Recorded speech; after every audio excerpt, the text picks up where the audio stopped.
ഗുരുവായൂർ ക്ഷേത്രത്തിലെ ഉപദേവതയായ ഇടത്തരികത്തുകാവ് ഭഗവതിക്ക് താലപ്പൊലി സംഘത്തിന്റെ വകയായുള്ള പിള്ളേര് താലപ്പൊലി തിങ്കളാഴ്ച നടക്കുമെന്ന് ഭാരവാഹികൾ വാർത്താ സമ്മേളനത്തിൽ അറിയിച്ചു. പുലർച്ചെ 3-ന് നിർമ്മാല്യ ദർശനത്തോടെ ആഘോഷ പരിപാടികൾ ആരംഭിക്കും.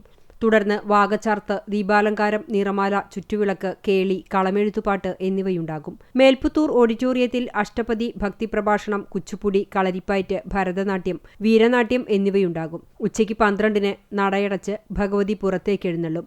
കൊമ്പൻ ഇന്ദ്രസൻ കോലമേറ്റും. ശ്രീധരൻ, രവികൃഷ്ണൻ എന്നീ ആനകൾ ഇടം വലം അണിനിരക്കും. പുറത്തേക്കെഴുന്നള്ളിപ്പിൽ ചോറ്റാനിക്കര വിജയൻ, ചെർപ്പുളശ്ശേരി ശിവൻ എന്നിവരുടെ നേതൃത്വത്തിൽ പഞ്ചവാദ്യം അകമ്പടിയാകും. എഴുന്നള്ളിപ്പ് സത്രം ഗേറ്റിന് സമീപമെത്തിയാൽ പഞ്ചവാദ്യം അവസാനിപ്പിച്ച് പെരുവനം സതീശന്മാരാരുടെ നേതൃത്വത്തിൽ മേളത്തിന്റെ അകമ്പടിയോടെ തിരിച്ചെഴുന്നള്ളിപ്പ് കല്യാണമണ്ഡപത്തിനടുത്തെത്തിയാൽ ഭഗവതിയുടെ കോമരം സുരേന്ദ്രൻ നായർ ഉറഞ്ഞുതുള്ളി പറച്ചൊരിയും. ഭക്തരുടെ വഴിപാടായി നെല്ല്, അരി, മഞ്ഞൾ, മലർ, നാണയം തുടങ്ങി ദ്രവ്യങ്ങൾ നിറച്ച 1500ഓളം പറകളാണ് ഒരുക്കുന്നത്. തുടർന്ന് കുളപ്രദക്ഷിണവുമുണ്ടാകും. താലപ്പൊലി സംഘം president N Prabhakaran Nair, secretary E Krishnanand, G Krishnan, Mohandas Chelanad, K T Radhakrishnan Nambeesan എന്നിവർ വാർത്താസമ്മേളനത്തിൽ പങ്കെടുത്തു.